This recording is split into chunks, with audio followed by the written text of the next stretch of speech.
Welcome back to ReadingBear. Today, we will take a look at some new revenge stories. And if you enjoyed my content, please don't forget to subscribe to my channel and post some bear emojis in the comments. Let's go! First one is titled, Besting a Travel Insurer. In 2013, my dad passed away while my brother and I were on our own independent international adventures. I was in Spain and my brother was in Canada and we needed to get back to Australia. My travel insurance was dodgy but eventually paid out after a few complaints, which is pretty standard practice. My brother tried to claim $9,000. He could only get one emergency seat on a bunch of connecting flights, and with that and his flight back after the funeral etc., and other cancellations, it all added up. Shock horror, his claim was rejected. Back then, there wasn't an industry body that dealt with travel insurance companies, or if there was, we had no idea what it was. So my bro went through the usual hurdles involved with the appeals and complaints process. Eventually they told him that his claim for $9,326 was rejected and their determination was final. So, back then companies didn't really have Twitter handles, especially not insurance companies. So my bro, Ever the Troll, created a Twitter handle in this insurance company's name, complete with their official logo. He quickly set about gaining thousands of followers and legitimately began answering their questions with truthful albeit quite negative responses. Things like, Q, my daughter and I want to travel to Paris. What insurance cover would you recommend? We would recommend you take the premium for our comprehensive cover and burn it. We don't like to pay out on for any insurable event because it upsets our shareholders. Have fun in Paris, etc., etc. The insurance company got wind of this and sent him a cease and desist letter. My brother counter-offered with a contract for the company to purchase the Twitter account and 2,500 potential customers for the very reasonable price of $9,326. They agreed. Next one is titled, Petty Revenge got £38,000 out of hand and dominoed into pro-revenge. In my first job I was on track to become office manager, but then owner's grandson Dope, my nickname for him, got the position over me. There is a lot of stuff Dope did that really screwed us over, but the post is already too long. Basically he ran the office into the ground, he took an instant dislike to me and made it his mission to make me quit. I had already started job searching the day I found out I wasn't going to be manager, so he needn't have bothered and put in my month's notice after 6 weeks anyway after securing a position with a competing company. I got an amazing chance at petty revenge on my way out. The warehouse lads type out sales in Excel before uploading it into the system, and one of bits of information is the unique client reference. The UCR is just a number that tells the software which client owns the stock, as in, who gets paid for that particular item. Our bigger clients could have many identical items on a sale, in which case the keyer would copy it by highlighting the information and dragging it down the correct number of rows while holding control. If they don't hold control, then the only thing that changes is the UCR, where the number goes up by 1 each line. The week before I left I found a big sale where 20 items, each one selling for about £2,000, had the above error. This was found using a check that Dope had ordered us not to do, and I didn't want to get in trouble, so I ignored it. It was a pain to sort out, so I was just going to leave it for Dope to sort out. Dope would create the EFT upload file, a file you upload to your bank that pays out everyone in the file how much you ask them to, on Friday morning for all the sales held the previous week, and pay them out on Monday morning.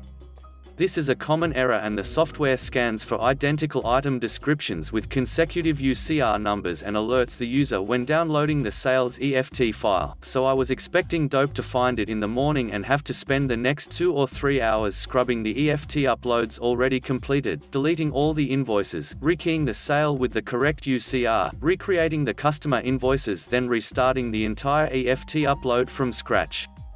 I figured it would be a nice foo to Dope for my last day, teaching him that my check would have taken 10 minutes to do and well under half an hour to sort out rather than the 3 hours work he caused himself. But that is when things started to spiral. He ignored the warning from the system and created the EFT upload as it was. I checked in the afternoon and the sale still had 19 of the 20 items going to other clients. This was about £38,000 that the company might never see again. I was tempted to ignore it, really tempted, but I like to think I am a nice person and didn't want the company to go under. I told Dope, who told me to mind my own business. I tried to fix it myself, but I had no access to the EFT upload file and it was now almost the end of the day. I told the owner, who told me to report it to Dope. I told Dope, who told me to just leave already, and I should have clocked out 10 minutes ago. I told the warehouse manager, who said he didn't have a clue what any of it meant. Owner or Dope needed to deal with it. I told the owner again, who told me to bring it up with Dope and to step away from the car he needed to leave. I went back to Dope, who had followed me out carrying all my stuff. He dumped my belongings on the table and went back in, locking me out of the office. I sat in the hall, opened my laptop and sent an email to Dope explaining his mistake and how much it was going to cost the company as clearly as possible. I said the owner and the warehouse manager, owner's deal, not Dope's mother and the manager, to train me up, every employee in both the office and warehouse, their accountant and even Dope's dad. After which Dope had my access to the company email system terminated. I heard from a friend that Dope uploaded the unaltered EFT file on Monday before anyone else came in. £38,000 got sent out to 19 random clients. Some of them were honest and asked why they got it and sent the money back. Some of them were used to earning maybe £20 a month from the company and took the £2,000 as a windfall and ran with it. Some of them hadn't sold with the company for years and they had no way of contacting them. They got back less than £8,000. The big company kicked up a fuss and demanded their money. They had to wait a week while the owner scrambled around for the outstanding £30,000. Meanwhile, the company started a smear campaign, demanded all their stock back and the money for sales held the previous week. It dominoed from there. Other clients heard what happened and got scared and pulled their stock. Yet more clients noticed that people were pulling their stock and a rush was on to get their stock back before it was too late. It was payday that Friday and the first of the month was over the weekend, so all the rent and bills were due the following Monday. They did not survive it. The company died and everyone ended up jobless. I was working with a competitor at this time, so I managed to get the warehouse supervisor an interview as a client account manager based on commission, and since he has a copy of the old company's database, he is coining it in now. Our industry has a problem with keeping staff, so most of the warehouse staff got hired my new company except for the apprentice. Last one is titled, "Refuse to be quiet? I'll drive you out of this apartment complex." It's just crazy how in denial they were of how noisy they were. A few years ago, I got hired at a job in a big city with expensive rent. I slept on my brother's couch for a few months while I struggled to find a place, but eventually found someone in an old building who wanted to get out of their rental agreement. The apartment was pretty close to work and in a nice area, so I took it, almost too good to be true. It didn't take long for me to realize I made a big mistake. The building was old, and the walls were made of plaster. Any sound reverberated like crazy. I could hear people cough and sneeze like they were standing in my place. What's worse, I shared one of these thin walls with my neighbors, who were absolutely ducking insane. They just would not shut up. I would hear a man and woman argue constantly, often until 2 or 3 in the morning. And by arguing, I mean literally screaming and shouting and throwing things against the wall. When they weren't arguing, they were always just loud, shouting, and whining at each other like little kids constantly. Pretty much the quintessential toxic, obnoxious couple. And the crap they would argue about was so stupid. I remember hearing an argument about whose turn it was to steal shampoo from the drugstore. One time the partner decided to yell, "The Bible says what the Bible says," over and over again for some reason. Almost every day, it would be something different and uniquely annoying.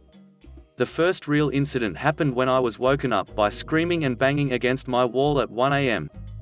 I did what I usually did, blasted Kenny G through my speakers at the wall until they shut up, but this time, it didn't work. The banging got louder, so I stopped the music, but then it got worse and sounded like a fight. It was hard to describe, but it sounded like the woman was getting beaten up. At this point, I was more concerned than mad, so I called my superintendent, who told me to call the police, not the US. The police came, the neighbors told them everything was fine, the police left, it was quiet, and I went back to bed. Literally the next night, I am woken up again at 1 a.m. by my neighbors having another argument. This time I heard a boom, then the woman say, "Oh my God," in a weird voice, and then banging and what sounds like someone being strangled. The noises were freaky and way more concerning than even last time, so I called the police again. The police came, the neighbors told them everything was fine again, the police left again, and it was quiet again, but this time the police called me back and basically told me I was an idiot for wasting their time. They said there was no evidence of any fight and both neighbors denied anything even happened. Even the superintendent said that no one else on the floor complained and intimated that I was starting to become a nuisance. I decided from this point forward, I was going to go full Spielberg with video evidence. The noise was bad for the next 6 months, and I would get woken up at least once a week after midnight by yelling and screaming. I made a few written complaints, a few videos as evidence, and sent them to the property manager. There was enough to serve them an eviction notice and go to the landlord-tenant board, but somehow the property manager ducked up the date for the hearing and it never actually took place. Thankfully the noise stopped anyway, for now, so I assumed the neighbors finally got the message and would be quiet from now on. I didn't fight for another hearing because the eviction notice gave the neighbors an opportunity to be quiet, which they sort of did. As an aside, the video evidence I gathered during this time was beautiful. I was pleasantly surprised that my phone was very good at picking up their voices. It got to the point where I would get excited when I was woken up in the middle of the night because I would run out into the hallway and film their door and room number as the noise blasted out and echoed down the hall. I gathered some damning, unambiguous evidence, pure gold, and it was all time-stamped at around midnight or 1 a.m. But because the hearing got cancelled, I didn't get to present my evidence, at least not yet.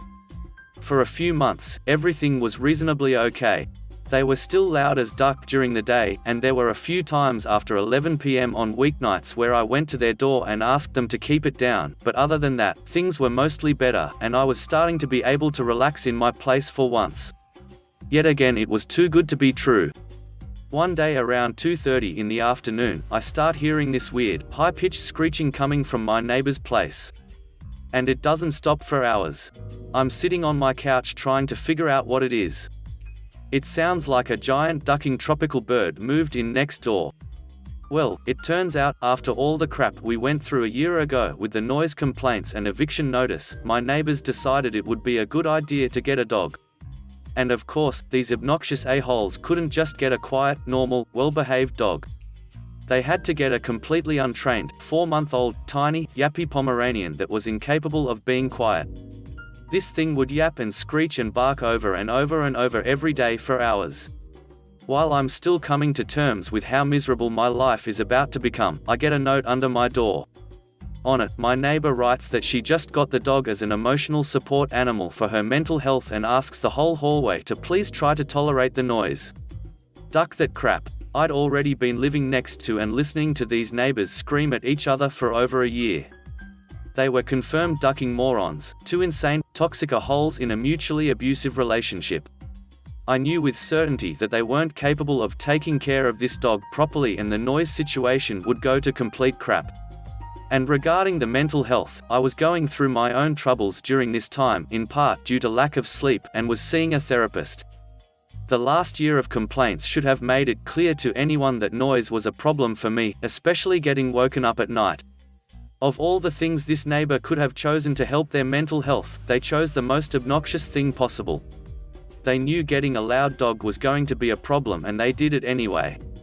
It was time for war. I realized if I wanted this noise to stop, or to be even taken seriously, I needed a mountain of evidence against my neighbors. I researched the evictions process and everything that was required. I checked the forms my superintendent would have to send out for an eviction notice. I read threads on Reddit about slumlords and neighbor disputes. It became clear to me that the only way to win was to be religiously disciplined, both in gathering evidence and refusing to retaliate. No more Kenny G. I became a noise complaint monk, taking a vow of disciplined log taking, and relying on mantras like, "Shut the duck up." Once I submitted my first written complaint, things got bad. My neighbors flipped out when they realized I was complaining again. I heard stuff like, "Of all the apartments in, we have to live next to this ducking guy," for a few days. Then the loud arguments in the middle of the night started all over again. And one of the neighbors got into the new habit of slamming their chest of drawers against my wall at 2 a.m. The barking also got much worse. The emotional support animal letter said that the barking would get better once the dog was trained, but from what I could hear, my neighbor's methods of training began and ended with screaming at the dog just like they screamed at each other each day. No. Bad dog, be quiet, shut the duck up, came through my wall in new and varied combinations every day. And every time an argument started between my neighbors, the dog would always join in, even in the middle of the night. The constant level of noise was insane. For over a year, L logged every instance of yelling, shouting, and barking coming from my neighbor's apartment. It didn't matter if it was after 11 p.m. or not at this point, I was trying to demonstrate how I can't get peace at any time of day. And when I say every instance, I mean I had minute-to-minute logs of every loud noise and every word I heard from my neighbor's wall.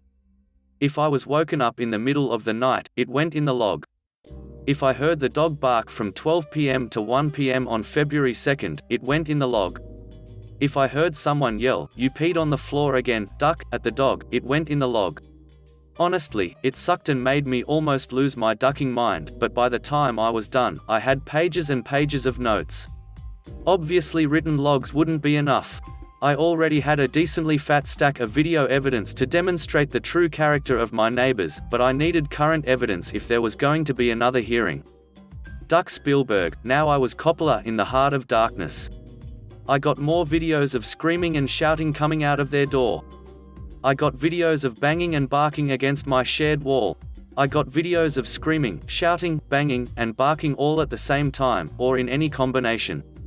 I had amassed a war chest of video evidence to be deployed at the next available hearing, but I was getting war-weary.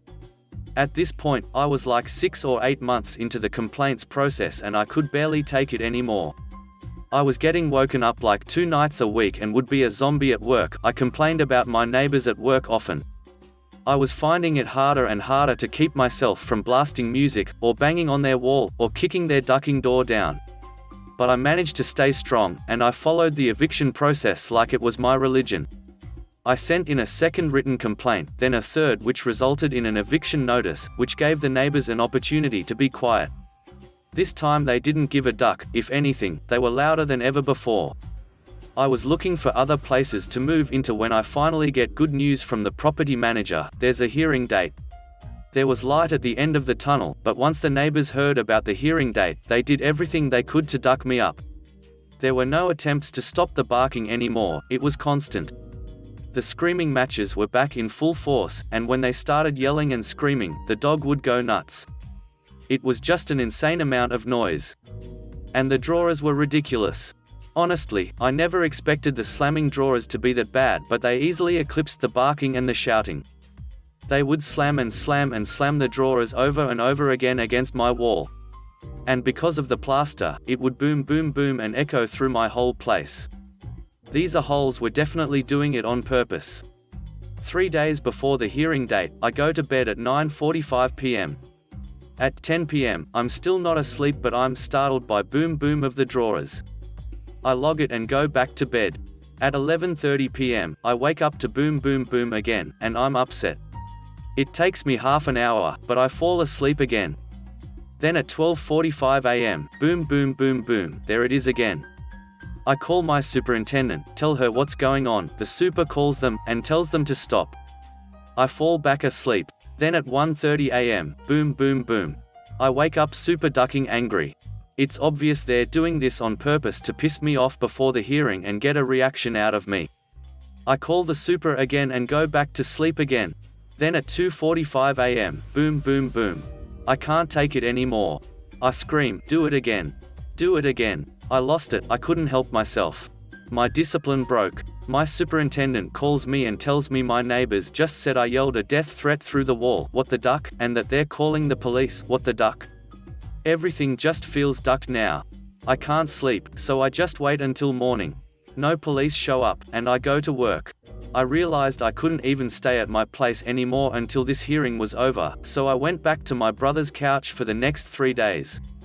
Finally, the big day arrives. I gather my evidence. Over a year of meticulously logged noise complaints, 6 instances of video evidence, I cherry-picked the gold out of 20 good ones. The previous eviction notice the neighbors received 4 written noise complaints, including the 2 from the previous eviction notice, a letter from my coworker about poor work performance due to lack of sleep, and even a letter from my therapist about how my neighbor's excessive noise was affecting my mental health. I got there and met the property manager and superintendent, who were there with the owner of the property management company and a slick-looking lawyer. I handed the lawyer all my evidence. I gave him a USB stick with the videos. I even handed over my big Bluetooth speaker to make sure the videos were loud enough to hear. Laptop speakers suck. I look over to my neighbors, and they are wide-eyed. They look scared. Finally, we all go into the landlord-tenant board room with everybody. The adjudicator first asks if anyone wants to mediate instead of going through with the hearing. My neighbor's hand immediately shoots up. I say in front of everybody, I don't want to mediate, but apparently, it's not up to me, and the lawyer takes me aside. The lawyer tells me if it goes to mediation, the neighbors and the property management create an agreement E.G.No more noise at X o'clock, and if that agreement is broken once it results in an immediate eviction. He explains if we go in front of the board instead, it's a 50-50 chance they either get evicted or get off completely. Obviously, mediation is the better way to go. I know these idiots are already incapable of keeping quiet, so I agree with the lawyer. We go out to find the neighbors, and they're nowhere to be found. Turns out, they opted for the free legal counsel. I wonder why, and won't be available until the afternoon. While waiting, I explained to the property manager, owner, and lawyer what happened a few days ago with the slamming drawers all night long. When I made my complaints before, no one really took them seriously, but today, everyone is very interested in everything I have to say. The afternoon comes, and I'm excluded from the mediation meeting because it's between the neighbors, the lawyer, and the owner.